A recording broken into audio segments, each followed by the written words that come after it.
자, 오늘은 또 이렇게 제가 설교를 하게 될 기회를 얻게 되었는데요. 오늘 이 시간에는 왜 이스라엘과 유다의 왕들이 그 긴 세월 동안 산당을 함부로 없애지 못했는지, 그리고 이러한 그들의 산당을 놔두는 선택이 오늘날 우리에게 무슨 의미가 있는지 알아보도록 하겠습니다.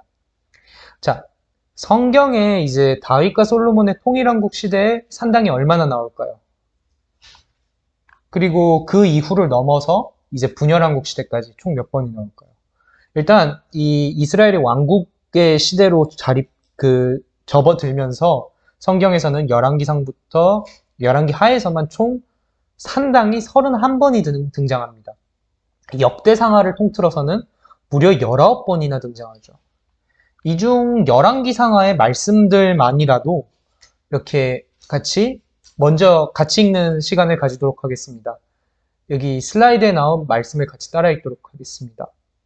그때까지 야호와의 이름을 위하여 성전을 아직 건축하지 아니하였으므로 백성들이 산당에서 제사하며 솔로몬이 야호와를 사랑하고 그의 아버지 다윗의 법도를 행하였으나 산당에서 제사하며 분향하더라. 이에 왕이 제사하러 기브온으로 가니 거기는 산당이 크님이라. 솔로몬이 그 제단에 1000번제를 드렸더니 모압의 가증한 그모스를 위하여 예루살렘 앞 산에 산당을 지었고 또 암몬 자손의 가증한 몰록을 위하여 그와 같이 하였으며 그가 또 산당들을 짓고 레이 자손 아닌 보통 백성으로 제사장을 삼고 여덟째 달 곧 그 달 15째 날로 절기를 정하여 유다의 절기와 비슷하게 하고 제단에 올라가되 베델에서 그와 같이 행하여 그가 만든 송아지에게 제사를 드렸으며 그가 지은 산당의 제사장을 베델에서 세웠더라. 하나님의 사람이 제단을 향하여 야호와의 말씀으로 외쳐 이르되 제단아 제단아 야호와께서 이와 같이 말씀하시기를 다윗의 집에 요시야라 이름하는 아들을 낳으리니 그가 내 위에 분향하는 산당 제사장을 내 위에서 제물로 바칠 것이요 또 사람의 뼈를 내 위에서 사르리라 하셨느니라 하고 그가 야호와의 말씀으로 베델에 있는 제단을 향하고 또 사마리아 성읍들에 있는 모든 산당을 향하여 외쳐 말한 것이 반드시 이룰 것임이니라. 여로보암이 이 일 후에도 그의 악한 길에서 떠나 돌이키지 아니하고 다시 일반 백성을 산당의 제사장으로 삼되 누구든지 자원하면 그 사람을 산당의 제사장으로 삼았으므로 이는 그들도 산 위에와 모든 푸른 나무 아래에 산당과 우상과 아세라상을 세웠습니다. 다만 산당은 없애지 아니하니라. 그러나 아사의 마음이 일평생 야호와 앞에 온전하였으며 여호사밧이 그의 아버지 아사의 모든 길로 행하며 돌이키지 아니하고 야호와 앞에서 정직 행하였으나 산당은 폐하지 아니하였으므로 백성이 아직도 산당에서 제사를 드리며 분향하였더라. 다만 산당들을 제거하지 아니하였으므로 백성이 여전히 산당에서 제사하며 분향하였더라. 오직 산당들은 제거하지 아니하였으므로 백성이 여전히 산당에서 제사를 드리며 분향하였더라. 오직 산당은 제거하지 아니하였으므로 여전히 그 산당에서 제사를 드리며 분향하였고 오직 산당을 제거하지 아니하였으므로 백성이 여전히 그 산당에서 제사를 드리며 분향하였더라. 요담이 야호와의 성전의 윗문을 건축하니라. 또 산당들과 작은 산 위와 모든 푸른 나무 아래에서 제사를 드리며 분향하였더라. 이스라엘의 자손이 점차로 불의를 행하여 그 하나님 야호와를 배역하여 모든 성읍의 망대로부터 견고한 성읍에 이르도록 산당을 세우고 또 야호와께서 그들 앞에서 물리치신 이방 사람같이 그곳 모든 산당에서 분향하며 또 악을 행하여 야호와를 경노하게 하였으며 그러나 각 민족이 각기 자기의 신상들을 만들어 사마리아 사람이 지은 여러 산당들의 두대 각 민족이 자기들이 거주한 성읍에서 그렇게 하여 자, 우리가 이렇게 말씀을 읽으면 알 수 있는 것처럼 제1성전을 세운 솔로몬은 이스라엘 전역에 그리고 유다로부터 또 독립하여 이스라엘을 세운 여로보암은 베델과 단에 산당을 세웠습니다. 그리고 그들의 후대 왕들 여호사밧, 아사나, 오므리 또는 아합이 등 한참 후대에 등장한 히스기야나 요시야를 제외한 이 모든 왕들은 산당을 더 짓거나 혹 의롭다면은 산당을 파괴하진 않고 항상 유지했습니다. 유다의 왕들의 경우 우상숭배를 근절하려고는 하였으나 산당만은 절대로 파괴하거나 없애지 아니하였죠. 말씀을 자세히 읽으면 우상, 곧 신의 형상을 본따 만든 흙이나 돌이나 아니면 금속으로 된 조각상만 없애고 파괴했을 뿐 그 제사를 드리는 산당은 없애지 아니하였습니다. 왜 없애지 아니하였을까요? 자, 우리가 보통 산당하면 떠올리는 모습은 아마 우리가 동양권, 한국의 사람들이다 보니까 산에 있는 작은 제각 정도를 떠올릴 것입니다. 아마 그래서 많은 사람들이 이런 제각은 우리나라 민간 지역에 너무 많아서 국가가 관리할 수 없는 것처럼 고대 이스라엘에도 그렇게 작은 제각들이 많아서 일일이 관리하지 못한 것이라 오해를 하곤 하는데 이것은 완전히 틀린 말입니다. 물론 산당, 히브리어로 이 바마가 높은 장소만을 의미하지 않고 우리나라나 동양권 국가들처럼 집안에 둔 가정재단의 형태로도 존재했기 때문인데요. 하지만 이스라엘과 유다 왕들로 타협하게 한 두 마음을 품게 한 그러한 산당은 이런 작은 것들이 아니었습니다. 이들이 타협한 산당은 그 규모가 우리의 예상을 뛰어넘는 매우 큰 규모였습니다. 이들의 규모는 예루살렘 성전에 못지 않았습니다. 어떤 것은 혹 이를 더 능가하는 규모이기도 하였죠. 자, 지금 사진에 나온 것이 예시인데요. 이게 유다왕 히스기야가 무너뜨린 텔 아랏, 곧 아랏의 산당입니다.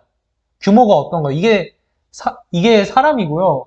이게 산당 주위에 있는 성벽입니다. 요새고 이 내부에 있었던 게 산당이죠. 엄청나죠? 오늘날의 성전산에 가면 있는 아마 그 성전 자리, 그 정도 크기예요. 이런 규모의 산당들이 왜 높은 곳이냐? 산이나 광장이나 주로 이스라엘 지역이 산지가 많으니까 그런 높은 곳들에 이렇게 세워졌는데 그 규모를 이렇게 보시니까 엄청나다는 걸 우리가 실감할 수 있습니다. 당시로 치면 종교적 중심지였으니까요.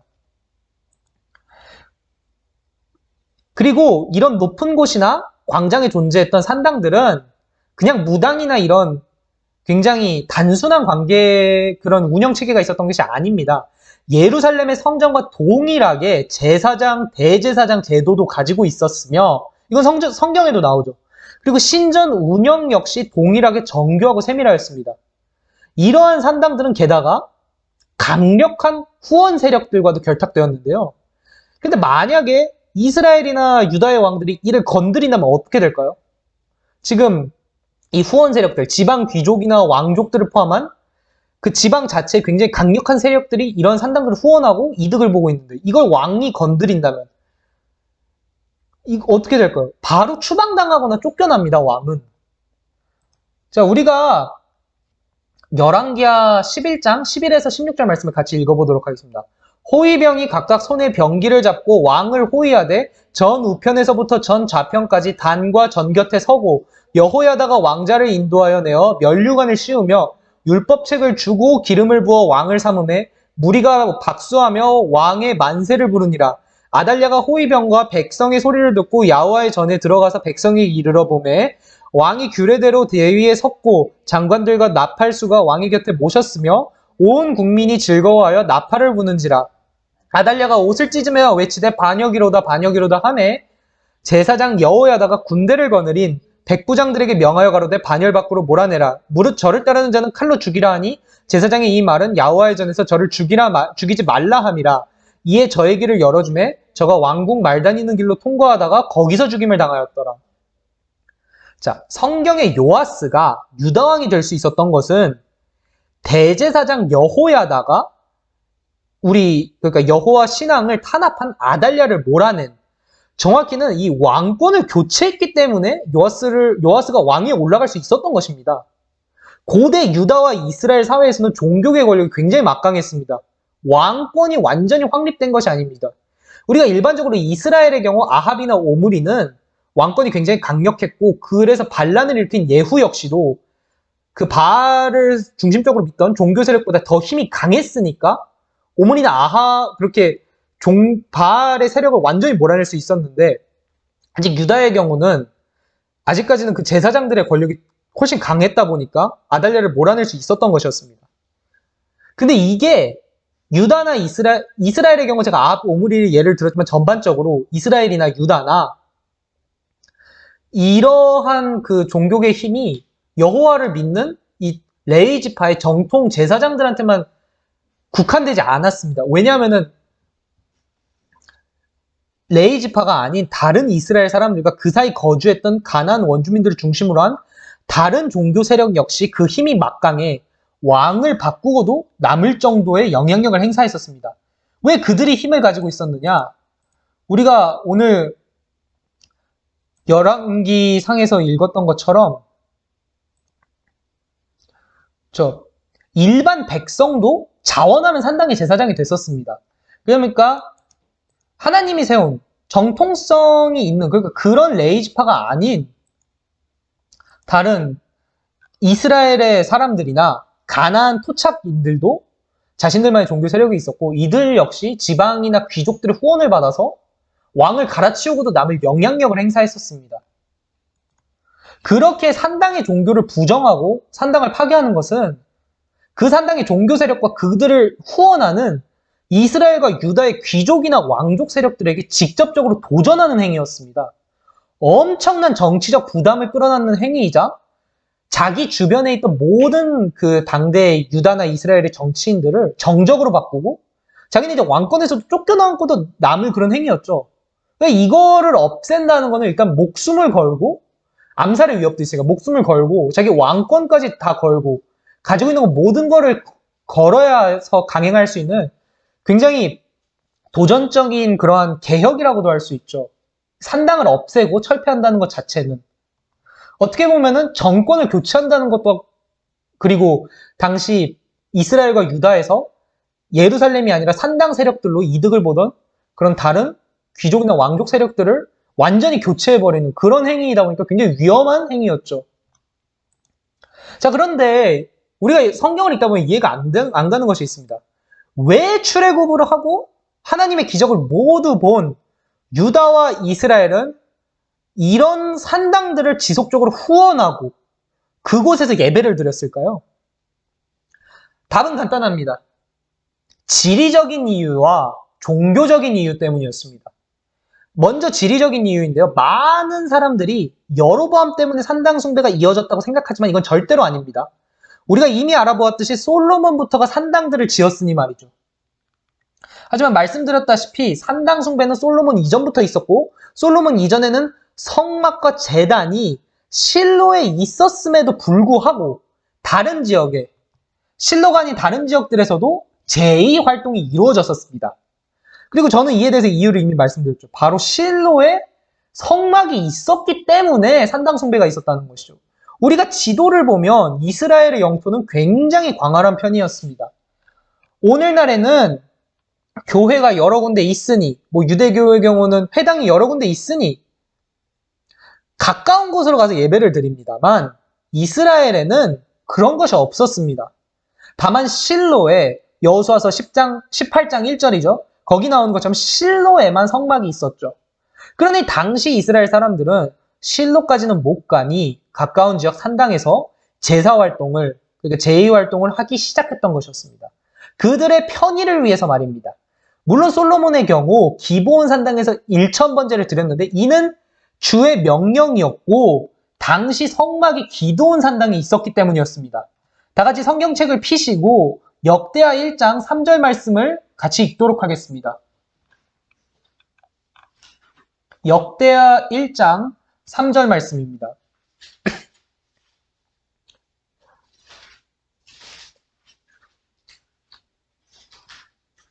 찾으셨나요? 솔로몬이 온 회중과 함께 기브온 산당으로 갔으니 하나님의 회막 곧 여호와의 종 모세가 광야에서 지은 것이 거기에 있음이라. 자, 왜 기브온에 있을까요? 참고로 이 성막이 원래 실로에 있었습니다. 그런데 이 실로가 이게 사무엘상 초반에 나왔다시피 블레셋 군대에게 파괴된 이후 성막은 이전되었습니다. 파괴되었으니까 실로에서 다른 곳으로 옮겨졌죠. 왜냐면 더 이상 이제 실로는 블레셋인들의 것이기 때문에. 이제 실로에서 성막이 옮겨져서 다시 세워진 것이 기브온이었습니다. 그렇게 성서에서도 기브온에 성막이 있었다고 기록하고 있는 것이지요. 다 같이 여호수아서 24장 22에서 26절 말씀을 읽도록 하겠습니다. 여호수아가 백성에게 이르되 너희가 야호와를 택하고 그를 섬기라 하였으니 스스로 증인이 되었느니라. 그들이 가로되 우리가 증인이 되었나이다. 여호수아가 가로되 그러면 이제 너희 중에 있는 이방신들을 제하여 버리고 너희 마음을 이스라엘의 하나님 야호와께로 향하라. 백성이 여호수아에게 말하되 우리 하나님 야호와를 우리가 섬기고 그 목소리를 우리가 청종하리이다 한지라. 그날에 여호수아가 세겜에서 백성으로 더불어 언약을 세우고 그들을 위하여 율례와 법도를 베풀었더라. 여호수아가 이 모든 말씀을 하나님의 율법책에 기록하고 큰 돌을 취하여 거기 야호와의 성소 곁에 있는 상수리 나무 아래에 세우고 이렇게 맹세까지 하였는데 여호수아의 유언이죠. 이때 이스라엘 백성들 맹세까지 하였는데 근데 이들을 이미 기다리고 있었던 것이 있었죠. 이미 말씀드렸던 것처럼 이들을 가나안 땅에서 정복기 이후에 또 기다리고 있었던 것은 바로 혼합신앙이었습니다.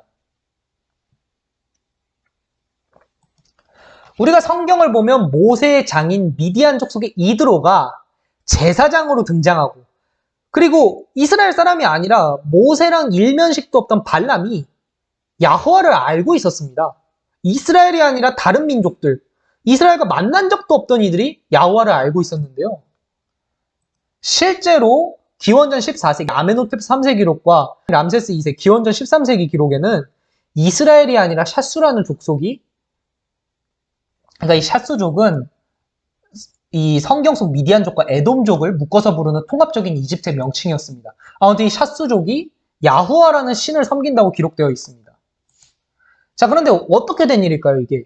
왜 이스라엘이 아닌 다른 이들이 야후와를 믿고 있었을까요? 가나안에 이미 야후와 신앙이 존재하고 있었습니다. 답은 생각보다 간단합니다. 야후와를 믿는 이스라엘의 시조 아브라함의 자손이 이스라엘만 있지 않았다는 것이죠. 아브라함에게서는 여기 창세기에 나온 것처럼 이스마엘뿐 아니라 이스마엘이죠. 이스라엘이 아니라 이스마엘뿐 아니라 그두라를 통해 나온 미디안 계통의 수많은 족속들이 있었습니다. 게다가 아브라함뿐 아니라 이삭 역시 아들인 이스라엘을 제외하고 에서라는 아들 또한 있었으며 그 에서에게서 수많은 에돔 족속들이 나왔죠. 그리고 에돔 족속들은 역사적으로 확인되었듯이 미디안 족속들도 마찬가지로 야호와를 믿고 있었습니다. 동시에 야호와뿐이 아니라 다른 신도 믿고 있었죠. 그렇게 이미 광야와 가나안 지역의 이 민족들은 야호와라는 신을 알고 있었습니다. 그런데 그를 최고신 엘, 그러니까 하나님의 아들 정도로 인식하고 있었죠. 자, 이 가나안 신들의 계보인데요. 너무 빠지지는 마시고 이게 그냥 자료입니다. 자료를 보시면은 이게 당시 이스라엘인들이 마주했을 종교입니다. 가나안에서.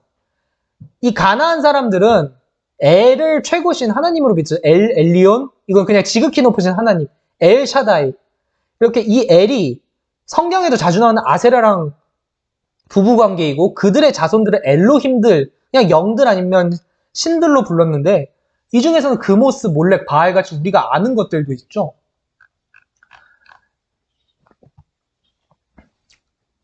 우리가 성경을 통해서 굉장히 자주 본 애들도 있습니다.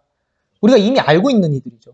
근데 이스라엘은 이런 종교를 가진 가나안 사람들과 생활을 한 것이었습니다. 이들은 자신들과 똑같이 곧 한 분 하나님만을 최고신으로 섬기고 야호와의 존재를 부정하지 않고 인정해줬습니다. 인정하면서 그를 엘의 아들 정도로만 믿게 하였죠. 그런데 일반적으로 알려진 것과 다르게 또한 추가적으로 설명드리면 산당에서는 바알과 아세라만 섬기지 않았습니다. 여기 나온 것처럼 바알의 아내는 아낫이죠. 그리고 엘의 아내가 아세라로 나오죠. 이거를 통해 알 수 있듯이 아세라를 섬겼다면 그의 남편이 엘 역시 같이 숭배하였고 이스라엘 백성들은 같은 하나님을 믿으니까 그들을 따라 같이 예배한 것이었습니다. 같은 하나님을 같은 명칭으로 부르니까. 그리고 종교뿐이 아니었습니다. 그들이 예배하는 장소부터가 차이를 보이지를 않았습니다. 자, 텔타이낫이죠. 텔 모자, 이건 예루살렘 외곽의 도시인데요. 우리가 그리고 또 시리아 지역에서 발견된 아인다라죠. 아인다라인데요. 여기에는 이게 특히 아인다라의 경우 바알하닷, 바알이죠. 바알과 아세라가 아닙니다. 아스다롯을 위한 신전의 모습인데요. 이게 전부 다 이방신 신전이고 여기 4번만 솔로몬의 성전입니다. 자, 두 기둥이 있고 가장 거룩한 곳이 따로 구분되어 있고 직사각형 형태의 모습이었죠. 게다가 아인다라에서는 이렇게 케루빔의 조각마저 있습니다. 그 야자수 조각도 발견되었죠. 돌로 새겨진. 솔로몬의 성전의 복사판이라고 할 수 있는데 그 시기는 훨씬 이전입니다. 히스기야가 파괴한 텔 아라드의 산당은 어떠할까? 마찬가지입니다. 성소와 지성소가 구분되어 있고 그 외형마저 매우 유사하였죠. 브엘세바와 라기스의 산당들도 마찬가지였습니다. 더군다나 이러한 산당들도 언약궤를 따라한 물건들이 있었습니다. 지성소 부분에 상자를 두고 그 안에 바알이나 아세라 신상을 넣어뒀었죠. 이는 솔로몬 성전이나 성막과 그 차이를 더 구분하기 힘들게 합니다. 여러분이 고대 이스라엘 사람이었다면 어떠셨을까요? 같은 신을 최고 신으로 믿지만 다른 이방 신들을 인정하고 그 예배당마저 성전과 똑같은 데다가 예루살렘 같이 멀리 있지도 않습니다. 매우 가까웠습니다. 집 앞에 있었어요. 게다가 산당들에도 레이지파 출신 제사장들도 있었고 심지어 예루살렘까지 가더라도 예루살렘에도 바알, 아스다롯, 아세라 등의 이런 다른 신들이 경배를 받고 있는 똑같은 우상의 전이었습니다. 유다와 이스라엘 백성들은 이런 시대를 살고 있었습니다. 미혹당하기 아주 쉬운 시대였죠. 혼합신앙이 아주 성행했던 말 그대로 혼합신앙밖에 없었던 그런 시대였습니다. 아무리 의롭다고 이름난 유다의 왕들도 이를 방관했었죠. 자신들의 정치적 그 생명을 위해서 말입니다. 모두가 편의와 안정과 이익을 위해 우상만이 아니라 우상을 야후와와 함께 숭배하던 시대였습니다. 우리는 어쩌면 같은 시대를 살고 있는지도 모르겠습니다. 현재 기독교가 맞이한 진정한 싸움은 그것이 고대 이스라엘의 선지자들이 맞이한 싸움과 동일한 싸움입니다. 바로 신들과의 다툼이죠. 오늘날 기독교는 여러 종교 중 하나로 인정이 되며 상당수의 해외와 국내의 교회 내에서는 많은 다른 종교들을 인정하고 또 그들을 존중하죠. 기독교가 문화가 되어버린 세상에 살고 있습니다. 편하게 종파를 바꾸고 교회를 일요일에 한 일과처럼 다니고 게다가 앞서 살펴본 가나안 신화처럼 교회에서도 다른 종교의 신들을 인정한 거죠. 예루살렘에서 다른 신들이 있었던 것처럼. 그들의 종교를 알고 있거나 이걸 연구해서 것을 넘어서 그들의 종교를 수용해버리고 통합하는 운동에 앞장서고 있다는 것입니다. 더 이상 공부하는 게 아니라 이걸 수용하고 통합해버린다는 것이죠. 종교다원주의에 대해서도 상대의 종교를 그저 존중해 주시는 것이라 말은 하지만 그 실상은 존중의 차원을 넘어 혼합신앙을 받아들이게 되는 것입니다.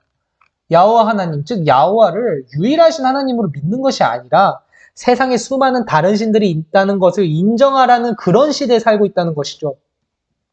이스라엘의 유일하신 하나님이요, 이스라엘의 하나님이신 야호와를 그저 신들 중 하나로 보는 그런 세상에 살고 있다는 것입니다.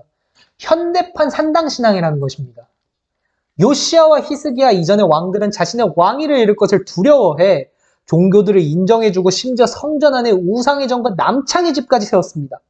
더 나아가 그들의 종교를 더 열심히 따르고 야호와 신앙을 저버리기까지 하였습니다. 백성들은 어땠을까요? 자신들의 번영과 편의를 위해 산당 가기를 성막이나 성전 가기보다 선호하고 애초에 성전에 갈 이유가 없죠. 성전 가면 똑같은 신들이 있잖아요. 바알이 똑같이 있고.